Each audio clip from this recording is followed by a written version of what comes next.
एक तरफ भारत लगातार ये कोशिश कर रहा कि यूक्रेन में तबाही ना हो, तो दूसरी तरफ अब ईरान ने परमाणु कार्यक्रम समझौते पर बड़ा बयान देकर अमेरिका और पश्चिमी देशों की नींद ही उड़ा डाली।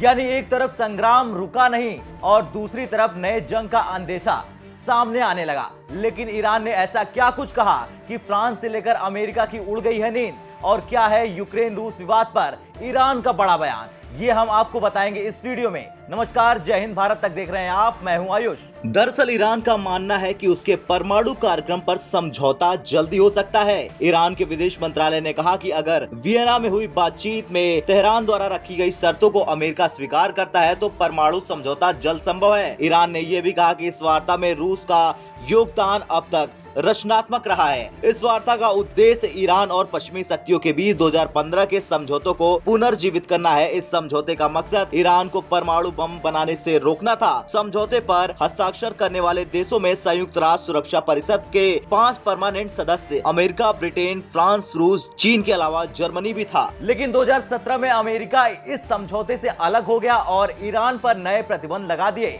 जो बाइडेन ने अमेरिका के राष्ट्रपति बनने के बाद इस समझौते पर पिछले साल फिर से बातचीत शुरू कर दी थी। विदेश मंत्रालय के प्रवक्ता सईद खतीबजादे ने कहा कि अमेरिका की मंजूरी के साथ ये समझौता जल्द ही पूरा हो सकता है। माना जा रहा है कि अमेरिका द्वारा रूस पर लगाए गए प्रतिबंधों की वजह से ईरान के साथ उसके व्यापार को कोई नुकसान नहीं होगा। ईरान अब भी रूस की मांग पर राजनयिक चैनलों से स्पष्टीकरण का इंतजार कर रहा था, लेकिन रूस पर लगाए गए प्रतिबंधों समेत किसी भी प्रतिबंध से वार्ता प्रभावित नहीं होनी चाहिए। तो वहीं फ्रांस ने रूस को ईरान और वैश्विक ताकतों के बीच परमाणु समझौता पुनर्जीवित करने की कोशिशों पर ब्लैकमेलिंग का सहारा नहीं लेने की चेतावनी दी।